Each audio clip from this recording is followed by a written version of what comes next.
Hello YouTube vinyl community, Mark My here, long time no see. It is winter here for sure in western New York. It is, um, this time of year here is kind of weird. The days are just starting to get a little bit longer, but they're still real short.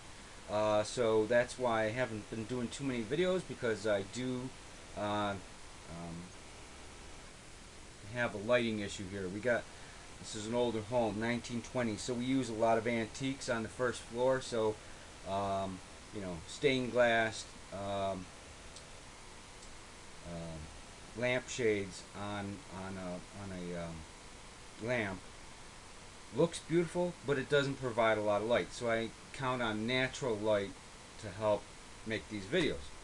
Since there's a lot less natural light, it's a lot less time for me to make videos. So I do have a lot of records to go through. I have 4 different times that I went out shopping and bought stuff that I'm going to try and fit into 2 videos. So let's get going right away.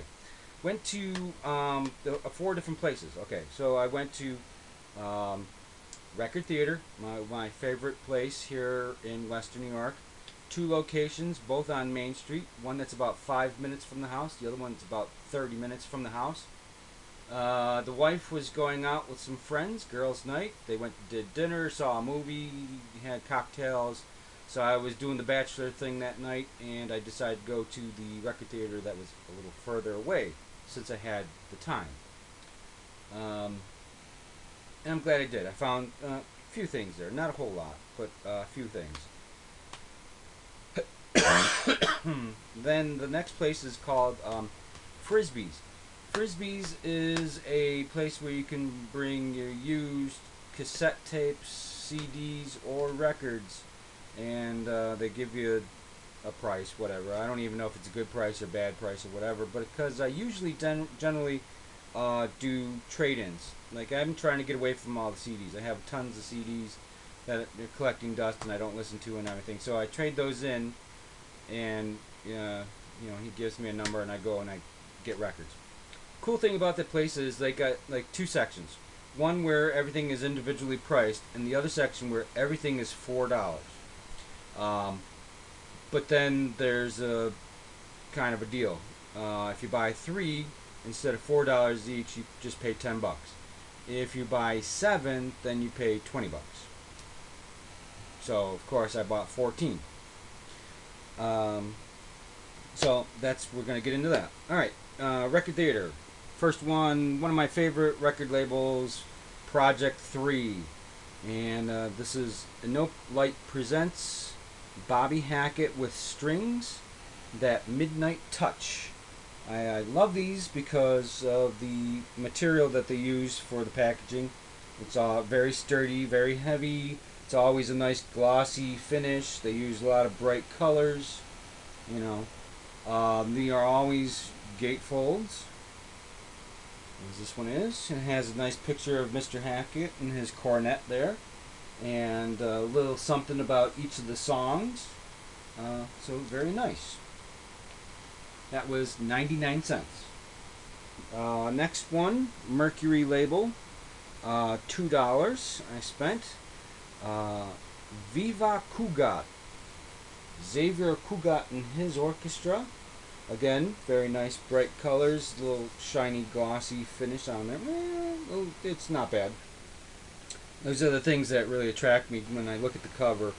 Um, of course, the material, but if there were 2 Cugats for $2 and one was, in this one, I'd get this one instead. You know what I mean? But this one actually is pretty good. Again, Mercury label. It's nice and clean. There is someone wrote 1964, so that must be when this record came out. Moving on, another Mercury. My love affair with the accordion continues. This is accordionist Dick Contino with organist Eddie Layton, and it's called In the Mood. And again, another that's real nice, clean on the back. I'm kind of a hypocrite with that. Well, I'll explain in a minute. But yeah, nice picture of the two gentlemen there, and the song list. We'll go through some of these. Woodchopper's Ball, In the Mood, Mr. Lou, Sentimental Journey, Mood Indigo, Cherokee, and String of Pearls. So it's a kind of a popular music of the time. Probably interesting, um, you know, renditions though because of the musical instruments of their choice. I say I'm a bit of a hypocrite because I always like to look for records that are nice and clean and white and in a non-smoking household, but yet I'm a pipe smoker. You know, it kind of makes me. I don't think I smoke enough in this room, anyways, that it would affect the records. But I probably shouldn't smoke in this room at all because the records. But all right, another one, CTI. This time again, $2. The last one was $2 as well. Stanley Turrentine with Milt Jackson. Cherry is the name of the album. And this one, it's rough around the edges, but which is why it was only $2. But it is a gatefold. Some great pictures of the artists. And you know, again, for $2, it is what it is. If I ever find a nice, clean copy that's maybe not as beat up and still is pretty decent price, I probably will go for it. And then the last one of that particular shopping trip, the most expensive of them so far, $4. It's almost, that was double the price of the last one. Wow. But this one I definitely had to get. They just reissued it, and it's going for like $20. So this original copy here for $4. What a deal! This is on RCA Victor. This is Paul Desmond with strings. It's called Desmond Blue. And the front looks really great. The back, I noticed there was a stamp here because it was probably originally from a library, and then a sticker over the top of it. Someone tried to pull the sticker off and ended up ripping it a little bit there, but still not bad. Some of the tunes: My Funny Valentine, Desmond Blue, I've Got You Under My Skin, Like Someone in Love, Ill Wind, Body and Soul. I mean, these are awesome. Features Jim Hall on guitar. Awesome. Glad to have it to my collection. Alright, so then Frisbees. Again, they're all going to say $4, but really I got 14. No. Yeah. No. Yeah. 14 records I got for $40. So that's not too bad. This one is another of my Project 3s that I love so much. Tony Mottola, Guitar Factory. And got a little cheesecake there. She's got some cleavage going. But again, bright colors, nice shiny finish, real heavyweight cardboard that they used here. Gatefold again. Here's the back first. Okay. And the gatefold. Inside we have a picture of Mr. Mottola. And again, you know, track listing with information about each of the tracks. So that's good. Alright, then Grand Award. This was again another Anoke Light incarnation, a little bit earlier. But this one is Cookie's Car, Volume 2. Plays cool organ with a solid beat. And I'll get Volume 1 eventually, I know I will. So. And again, nice and clean. This one is, you know, really in great shape. The edges, bottom edge is a little bit, but this actually has Cookie Carr on Hammond organ, Al Ciola guitar, Sandy Block bass, Cliff Lehman drums, and Mo Wechsler Yeah, Mo Wechsler on piano. So, Alciolo, though, is a great guitar player. Wow. So, alright, and continuing, this one I really got a kick out of because it was in the, like I said, $4 bin.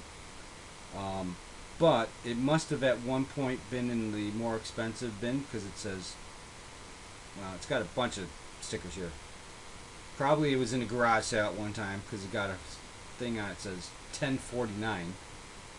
Then it has National Record Mart, which is the original one. It says $4.79.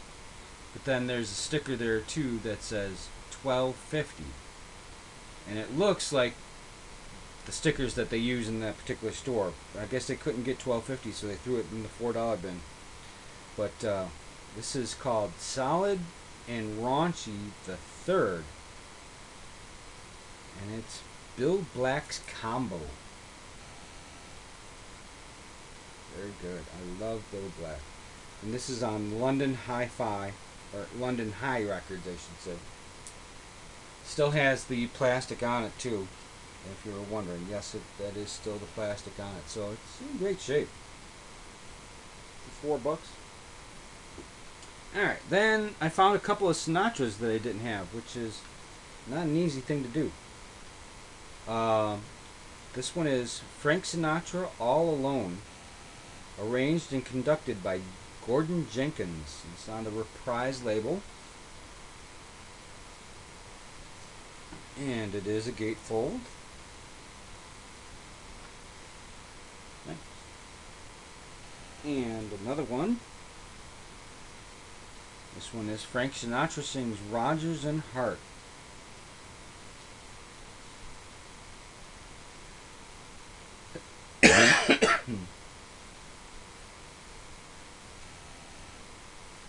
Alright, and a couple of Buddy Riches. This one is Swingin' New Big Band, and I might have this one. I know it definitely looks familiar because I've seen it probably a million times, but does it look familiar because I have it in my collection? I'm going to take a look. I may. I know I've got a bunch of his. This is also a gatefold. Looks like just a little. It's supposed to look like you took the album and had everybody in the band sign it for you, but it's printed that way. So, and then another one, Buddy Rich, Very Live at Buddy's Place.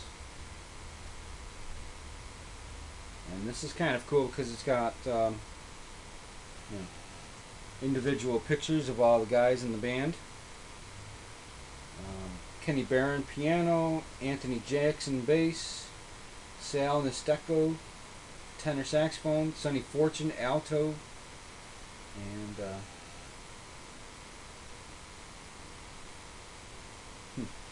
very cool. Again, another gatefold, and it's got a couple pictures here. Buddy meeting some other famous musicians here. Buddy with Tony Bennett. Buddy with Frank Sinatra. Kathy Rich, his daughter. So, very cool. Moving on.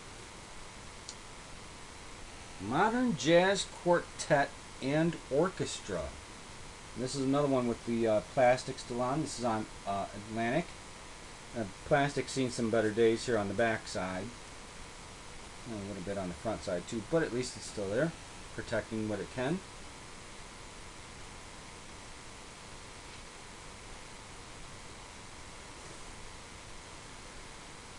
This one I was really happy to have found. This is a Norman Granz Verve record in mono. Oscar Peterson Quartet.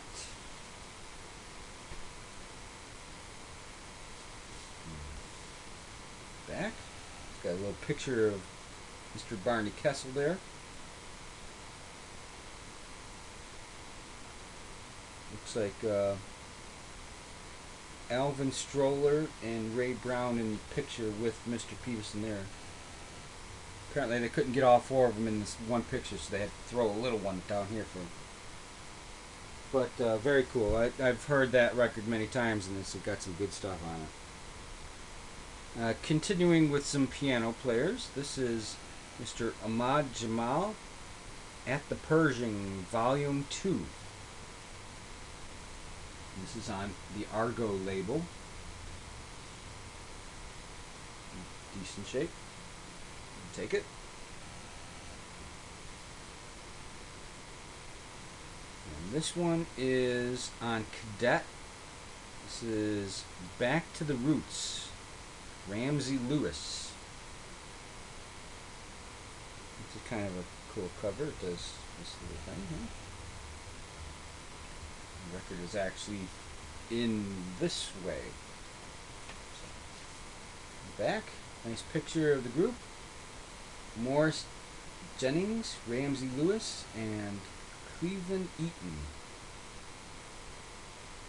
So, all right, and then one I nearly fell down.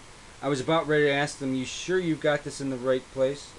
But I thought, no, I'll take it at the discounted price. This